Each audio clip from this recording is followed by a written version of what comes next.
With the read अलाउड्स सब तो पहला अज आप डिस्कस करांगे रीड अलाउड स्पीकिंग के जोड़े रीड अलाउड्स होंगे हैं that are very very important क्योंकि वो तीन सैक्शनस होंगे हैं।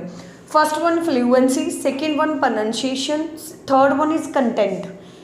ਇਹਦੇ ਵਿੱਚ ਅੱਡ ਅੱਡ ਤਰ੍ਹਾਂ ਦੇ ਮਾਰਕਸ ਹੁੰਦੇ ਆ। ਫਲੂਐਂਸੀ ਐਂਡ ਪ੍ਰੋਨਾਂਸੀਏਸ਼ਨ, ਫਲੂਐਂਸੀ ਦਾ ਮਤਲਬ ਸਪੀਡ ਹੁੰਦਾ, ਪ੍ਰੋਨਾਂਸੀਏਸ਼ਨ ਹੁੰਦਾ way of pronouncing of word. Like ਕਈ ਬੱਚੇ ਜਿਵੇਂ ਵਰਕਡ ਹੁੰਦਾ ਉਹਨੂੰ ਵਰਕਡ ਬੋਲਦੇ ਆ ਤਾਂ ਉੱਥੇ ਪ੍ਰੋਨਾਂਸੀਏਸ਼ਨ ਦੇ ਮਾਰਕਸ ਉਹਨੂੰ ਨਹੀਂ ਮਿਲਣਗੇ। ਲਾਸਟ ਵਨ ਹੁੰਦਾ ਕੰਟੈਂਟ। ਕੰਟੈਂਟ ਦੇ ਜਿਹੜੇ ਮਾਰਕਸ ਆ ਉਹ ਸਾਰੇ ਰੀਡਿੰਗ ਦੇ ਵਿੱਚ ਜਾਣੇ ਆ। ਓਵਰਆਲ ਇਹਦੇ ਜਿਹੜੇ ਮਾਰਕਸ ਹੁੰਦੇ ਆ 5 ਮਾਰਕਸ 5 ਮਾਰਕਸ 5 ਮਾਰਕਸ 15 ਮਾਰਕਸ ਦਾ ਹੁੰਦਾ ਇਹ। ਇਹਦੇ ਵਿੱਚੋਂ ਜਿਹੜੇ 5 ਮਾਰਕਸ ਆ ਉਹ ਰੀਡਿੰਗ ਦੇ ਵਿੱਚ ਜਾਣਗੇ ਐਂਡ 10 ਮਾਰਕਸ ਆ ਜਿਹੜੇ ਕਾਊਂਟ ਹੋਣਗੇ ਆਪਣੇ ਕੋਲੇ ਸਪੀਕਿੰਗ ਦੇ ਵਿੱਚ। So that's why read alouds are very very important. So be conscious regarding this. ਅੱਜ ਆਪਾਂ ਡਿਸਕਸ ਕਰਾਂਗੇ ਕਿ ਰੀਡ ਅਲਾਊਡਸ ਦੇ ਵਿੱਚ ਕਿਹੜੀਆਂ ਜਿਹੜੀਆਂ ਮੇਨ ਟਰਮਸ ਆ ਉਹਨਾਂ ਦਾ ਧਿਆਨ ਰੱਖਣਾ ਹੁੰਦਾ ਆਪਾਂ ਨੇ ਅਤੇ ਕਿਵੇਂ how we can focused in order to improve our read alouds. So firstly when you read the read alouds, ਜਦੋਂ ਆਪਾਂ ਰੀਡ ਅਲਾਊਡਸ ਨੂੰ ਪੜ੍ਹਦੇ ਹਾਂ ਬੱਚਿਆਂ ਦਾ ਬਹੁਤ ਜ਼ਿਆਦਾ ਮਤਲਬ ਗਲਤ ਫਹਿਮੀਜ਼ ਹੁੰਦੀਆਂ ਨੇ, ਮਿਸਅੰਡਰਸਟੈਂਡਿੰਗਸ ਹੁੰਦੀਆਂ ਨੇ।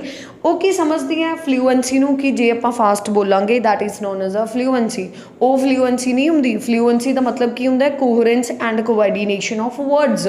ਫੋਰ ਐਗਜ਼ਾਮਪਲ ਆਪਾਂ ਕੋਈ ਵੀ ਐਗਜ਼ਾਮਪਲ ਲੈ ਸਕਦੇ ਹਾਂ, ਜਿਵੇਂ ਇੰਟਰਨੈਟ ਦੀ ਐਗਜ਼ਾਮਪਲ ਲਾ ਲਈਏ। undeniably in the present scenario high popularity has been gained by the internet and in the present scenario it is being used by the people in each and every field, not only academically but also personally as well as professionally। ਇਹ ਹੁੰਦਾ coordination of words. Speed ਜਿਵੇਂ ਤੁਸੀਂ ਬੋਲਦੇ ਹੋ read ਅਲਾਊਡਸ ਨੂੰ ਰਫਲੀ ਬੋਲਦੇ ਹੋ ਤਾਂ ਉਹ ਕਿਵੇਂ ਬੋਲਦੇ ਹੋ। in the present scenario internet is very important in our life and it is also being used by the people not only academically, and people are more curious regarding the internet because in the present scenario we can find out anything on the spur of the moment। ਇਹਦੇ ਵਿੱਚ ਕੀ ਹੁੰਦਾ ਤੁਹਾਡੀ tone ਕਦੇ ਉੱਪਰ ਕਦੇ ਨੀਚੇ ਫਲਕਚੁਏਸ਼ਨਸ ਆਉਂਦੀਆਂ ਜਿਹਦੇ ਨਾਲ ਤੁਹਾਡੀ ਫਲੂਐਂਸੀ ਡਾਊਨ ਜਾਊਗੀ। ਫਲੂਐਂਸੀ ਦਾ ਮਤਲਬ ਇਹ ਨਹੀਂ ਹੈਗਾ ਕਿ ਵਰਡ ਪ੍ਰਨਾਊਂਸ ਕਰੋ ਸਪੀਡ ਦੇ ਵਿੱਚ। ਫਲੂਐਂਸੀ ਦਾ ਮਤਲਬ ਇਹ ਆ ਕਿ ਕੋਹਰੈਂਸ ਐਂਡ ਕੋਆਰਡੀਨੇਸ਼ਨ ਹੁੰਦਾ। ਇੱਕ ਜਦੋਂ ਤੁਸੀਂ ਰੀਡ ਅਲਾਊਡਸ ਪੜ੍ਹਨੇ ਆ ਉਹਨਾਂ ਨੂੰ ਥੋੜ੍ਹਾ ਰਿਥਮੈਟਿਕ ਸੈਕਸ਼ਨ ਯੂਜ਼ ਕਰੋ, ਮਤਲਬ ਉਹਨਾਂ ਨੂੰ ਜਿਵੇਂ ਆਪਾਂ ਪੜ੍ਹਦੇ ਹਾਂ ਕੋਹਰੈਂਸ ਹੋਣਾ ਚਾਹੀਦਾ। ਇੱਕ ਜਦੋਂ ਵਰਡ ਬੋਲਣਾ ਉਹਦੇ 'ਤੇ ਸਟ੍ਰੈਸ ਨਹੀਂ ਬੋਲਣਾ ਪਾਉਣਾ, ਤੁਸੀਂ ਬਹੁਤ ਹੀ ਸੌਫਟਲੀ ਜਿਹੜਾ ਵਰਡ ਹੈ ਉਹ ਤੁਸੀਂ ਪ੍ਰਨਾਊਂਸ ਕਰਨਾ। ਜਦੋਂ ਤੁਸੀਂ ਸੌਫਟਲੀ ਵਰਡ ਨੂੰ ਪ੍ਰਨਾਊਂਸ ਕਰੋਗੇ ਤੁਹਾਨੂੰ ਥੋੜ੍ਹਾ ਥੋੜ੍ਹਾ ਟਾਈਮ ਮਿਲੂਗਾ ਅਤੇ ਤੁਹਾਨੂੰ ਸਾਹ ਵੀ ਨਹੀਂ ਚੜੂਗਾ, ਜਿਹਦੇ ਨਾਲ ਤੁਹਾਡੇ ਪੌਜ਼ਿਸ ਬਹੁਤ ਲੰਬੇ ਆਉਂਦੇ ਆ। ਨੈਚੁਰਲ ਪੌਜ਼ਿਸ ਲਓ, ਫਲੂਐਂਸੀ ਕਲੀਅਰ ਹੋਊਗੀ। ਉਸ ਤੋਂ ਬਾਅਦ ਜੇ ਫਲੂਐਂਸੀ ਦੇ ਵਿੱਚ ਕੋਹਰੈਂਸ ਹੋਊਗਾ then definitely when you pronounce the words, ਜਦੋਂ ਤੁਸੀਂ ਵਰਡ ਨੂੰ ਪ੍ਰਨਾਊਂਸ ਕਰੋਗੇ ਦੈਨ ਡੈਫੀਨੇਟਲੀ ਜਿਹੜਾ ਵਰਡ ਪ੍ਰਨਾਊਂਸੀਏਸ਼ਨ ਦੇ ਵਿੱਚ ਆਊਗਾ ਉਹਦੀ ਜਿਹੜੀ ਪ੍ਰੋਨਾਂਸੀਏਸ਼ਨ ਹੈ ਉਹ ਕਰੈਕਟ 'ਚ ਜਾਊਗੀ ਅਤੇ ਕੰਟੈਂਟ ਤਾਂ ਫਿਰ ਆਪਣੇ ਆਪ ਹੀ ਸਹੀ ਹੋ ਜਾਣਾ। ਸੋ ਡੋਂਟ ਬੀ ਕਨਫਿਊਜ਼ਡ। ਰੀਡ ਅਲਾਊਡਸ ਦਾ ਮਤਲਬ ਫਲੂਐਂਸੀ ਦਾ ਮਤਲਬ ਇਹ ਚੀਜ਼ ਨਹੀਂ ਹੁੰਦੀ ਕਿ ਹਾਂ ਬਹੁਤ ਜ਼ਿਆਦਾ ਸਪੀਡ ਦੇ ਵਿੱਚ ਬੋਲਣਾ। ਫਲੂਐਂਸੀ ਦਾ ਮਤਲਬ ਇਹ ਹੁੰਦਾ ਹੈ ਕਿ ਤੁਹਾਡਾ ਕੋਹਰੈਂਸ ਐਂਡ ਕੋਆਰਡੀਨੇਸ਼ਨ ਹੋਣਾ ਚਾਹੀਦਾ। ਹੁਣ ਮੈਂ ਇੱਕ ਰੀਡ ਅਲਾਊਡਸ ਦਾ ਜਿਹੜਾ ਮਤਲਬ ਐਕਸਪੈਰੀਮੈਂਟ ਹੈ ਉਹ ਮੈਂ ਤੁਹਾਨੂੰ ਕੰਪਿਊਟਰ 'ਤੇ ਵੀ ਕਰਕੇ ਦਿਖਾਊਂਗੀ ਤਾਂ ਕਿ ਤੁਹਾਨੂੰ ਪ੍ਰੋਪਰਲੀ ਕਲੀਅਰ ਹੋ ਜਾਵੇ ਵੀ ਆਪਾਂ ਜਿਹੜਾ ਰੀਡ ਅਲਾਊਡ ਆ ਉਹਨੂੰ ਕਿਵੇਂ ਬੋਲਣਾ। ਰੀਡ ਅਲਾਊਡਸ ਦੇ ਵਿੱਚ ਬਹੁਤ ਸਾਰੇ ਬੱਚੇ ਵਰਡਸ ਨੂੰ ਸਟ੍ਰੈਸ ਦਿੰਦੇ ਆ, ਉਹ ਨਹੀਂ ਦੇਣਾ। ਬਹੁਤ ਸੌਫਟ ਵੋਇਸ ਦੇ ਵਿੱਚ ਬੜੇ ਪਿਆਰ ਦੇ ਨਾਲ ਉਸ ਚੀਜ਼ ਨੂੰ ਆਪਾਂ ਕੀ ਕਰਾਂਗੇ ਰਿਪੀਟ ਕਰਾਂਗੇ ਤਾਂ ਜਦੋਂ ਆਪਾਂ ਰੀਡ ਅਲਾਊਡਸ ਪੜ੍ਹਾਂਗੇ ਉਸ ਚੀਜ਼। ਐਂਡ ਇੱਕ ਮੋਸਟ ਇੰਪੋਰਟੈਂਟ ਟਰਮ ਇਹ ਵੀ ਆ ਕਿ in the read aloud we have 35 seconds in order to prepare and 40 seconds in order to ਮਤਲਬ ਰੀਡ। 40 ਸੈਕਿੰਡਸ ਆਪਾਂ ਨੂੰ ਰੀਡ ਕਰਨ ਲਈ ਮਿਲਦੇ ਆ ਅਤੇ 35 ਸੈਕਿੰਡਸ ਆਪਾਂ ਨੂੰ ਪ੍ਰਪੇਅਰ ਕਰਨ ਲਈ ਮਿਲਦੇ ਆ। ਤਾਂ ਮੈਂ 35 ਸੈਕਿੰਡ, ਕਈ ਬੱਚੇ ਜਸਟ ਕੀਵਰਡ 'ਤੇ ਫੋਕਸ ਕਰਦੇ ਆ, ਪੂਰੇ ਰੀਡ ਅਲਾਊਡਸ 'ਤੇ ਫੋਕਸ ਨਹੀਂ ਕਰਦੇ। ਰਜ਼ੇ ਜੇ ਤੁਸੀਂ ਉਹ 35 ਸੈਕਿੰਡਸ ਦੇ ਵਿੱਚ ਪੂਰਾ ਰੀਡ ਅਲਾਊਡ ਪੜ੍ਹੋਗੇ ਐਂਡ ਅਗੇਨ ਉਹਨੂੰ ਪੜ੍ਹੋਗੇ ਤਾਂ ਤੁਹਾਡੀ ਫਲੂਐਂਸੀ, ਪ੍ਰੋਨਾਂਸੀਏਸ਼ਨ, ਕੰਟੈਂਟ ਤਿੰਨਾਂ ਦੇ ਵਿੱਚ ਬਹੁਤ ਵਧੀਆ ਨਿਖਾਰ ਆਊਗਾ। ਬਟ ਅਦਰਵਾਈਜ਼ ਜੇ ਤੁਸੀਂ ਇਕੱਲੇ ਵਰਡਸ ਨੂੰ ਪੋਲਿਸ਼ ਕਰੋਗੇ, ਸਮ ਟਾਈਮ ਕੀ ਹੁੰਦਾ ਵਰਡ ਪੋਲਿਸ਼ ਕਰਕੇ ਵੀ ਜਦੋਂ ਆਪਾਂ ਦੁਬਾਰੇ ਪੜ੍ਹਦੇ ਹਾਂ ਉਹਨੂੰ ਤਾਂ ਫਿਰ ਉਹ ਵਰਡ ਆਲਮੋਸਟ ਮਾਈਂਡ 'ਚ ਸਟੱਕ ਹੋ ਜਾਂਦਾ ਵੀ ਇਹ ਮੇਰੇ ਤੋਂ ਪ੍ਰੋਨਾਊਂਸ ਨਹੀਂ ਹੋਇਆ, ਤਾਂ ਕਰਕੇ ਉਹ ਪ੍ਰੋਨਾਊਂਸ ਵੀ ਗਲਤ ਹੋ ਜਾਂਦਾ।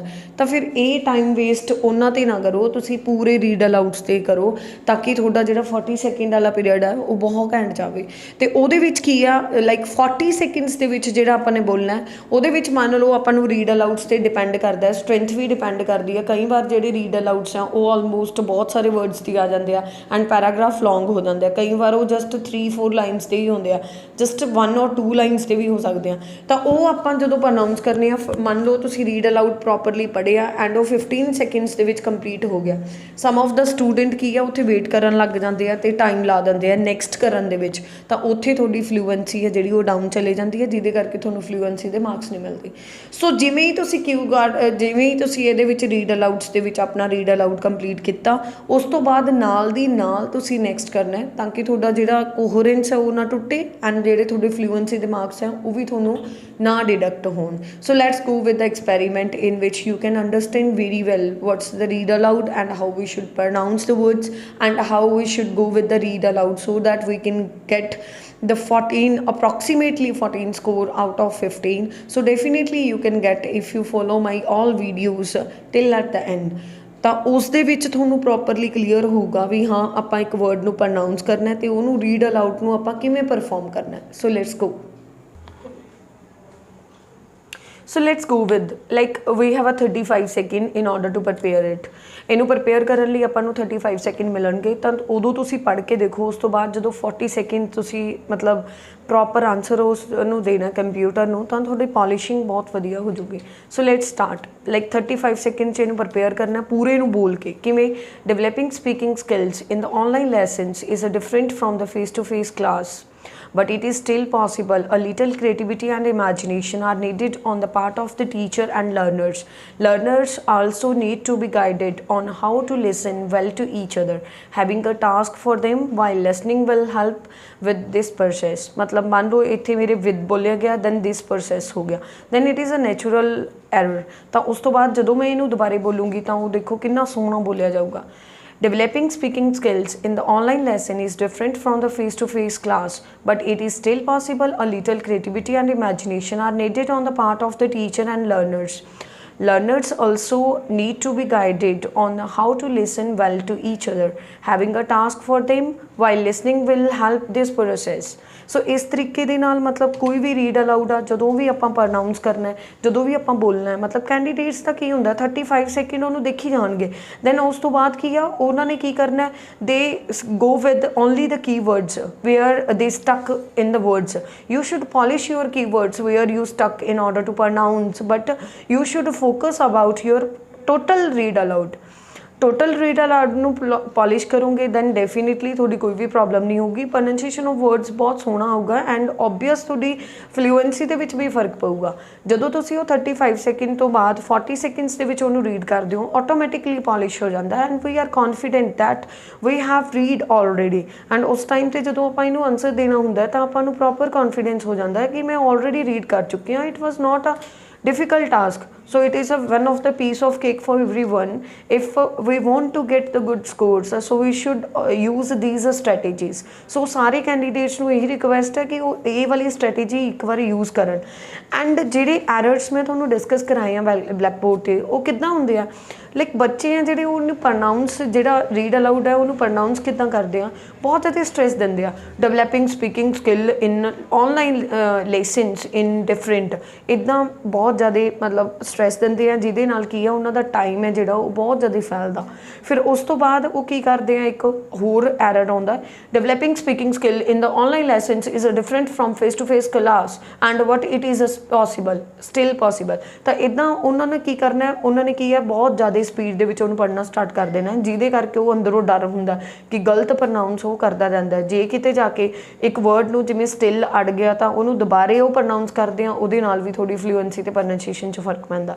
ਗੋ ਵਿਦ ਸਮੂਥਲੀ ਅਗਰ ਤੁਹਾਡੇ ਤੋਂ ਕੋਈ ਵੀ ਐਰਰ ਵੀ ਕਮਿਟ ਹੋ ਜਾਂਦਾ ਤਾਂ ਉਹਨੂੰ ਦੁਬਾਰੇ ਤੁਸੀਂ ਐਰਰ ਕਰੈਕਟ ਨਾ ਕਰੋ ਜਿਹਦੇ ਨਾਲ ਤੁਹਾਡੇ ਸਕੋਰ ਬਹੁਤ ਜ਼ਿਆਦਾ ਲੂਜ਼ ਹੋ ਜਾਂਦੇ ਆ। ਸੋ ਫਸਟਲੀ ਤੁਸੀਂ ਸੌਫਟ ਸਪੀਕ ਕਰਨਾ ਐਂਡ ਸੈਕਿੰਡ ਜਿਹੜਾ ਟਿਪਸ ਹੈ ਉਹ ਕੀ ਹੈ 35 ਸੈਕਿੰਡਸ ਦੇ ਵਿੱਚ ਤੁਸੀਂ ਉਹਨੂੰ ਰੀਡ ਕਰਕੇ ਦੁਬਾਰੇ ਉਸ ਤੋਂ ਬਾਅਦ ਜਦੋਂ ਆਨਸਰ ਦੇਣਾ ਬਹੁਤ ਸਮੂਥਲੀ ਦੇਣਾ ਨੈਚੁਰਲ ਪੋਜ਼ਿਸ ਲੈਣੇ ਆ when you have a commas and full stops and punctuation other punctuations also and other linker words like and because therefore ਇੱਦਾਂ ਦੇ ਜਿਹੜੇ ਲਿੰਕਰ ਵਰਡਸ ਹੈ ਟੇਕ ਅ ਨੈਚੁਰਲ ਪੋਜ਼ ਲਵਾਂਗੇ ਤਾਂ ਇੱਕ ਨੈਚੁਰੈਲਿਟੀ ਆਊਗੀ and computer will give you approximately 14 score. So ਇਸ ਤਰੀਕੇ ਦੇ ਨਾਲ ਇਹ ਰੀਡ ਅਲਾਊਡਸ ਬਹੁਤ ਜ਼ਿਆਦਾ ਵਧੀਆ ਤਰੀਕੇ ਨਾਲ ਤੁਹਾਡੇ ਪ੍ਰਪੇਅਰ ਹੋਣਗੇ। I have experimented on my candidates who have gotten the great band score and I also have shared some of the videos of the feedback of my candidates where you can know about what type of values and what type of questions we should use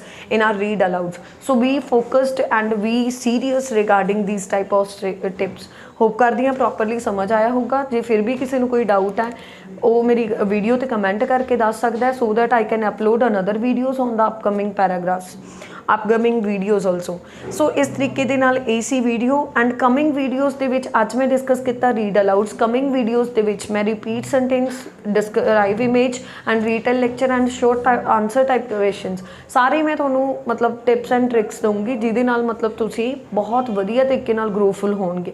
and ਜਿੰਨੇ ਵੀ ਮੈਂ tips and tricks ਦੇ ਰਹੀ ਹਾਂ ਉਹ ਮੈਂ ਸਾਰੇ experiment ਕਰ ਚੁੱਕੀ ਹਾਂ ਆਪਣੇ ਕੈਂਡੀਡੇਟਸ ਦੇ ਉੱਤੇ, ਜਿਨ੍ਹਾਂ ਨੇ ਸਕੋਰ ਵੀ ਲਿੱਤਾ। And you can also check the feedbacks on my video and on my channel also. So hope ਕਰਦੀ ਹਾਂ ਪ੍ਰੋਪਰਲੀ ਸਮਝ ਆਇਆ ਹੋਊਗਾ। Thank you so much.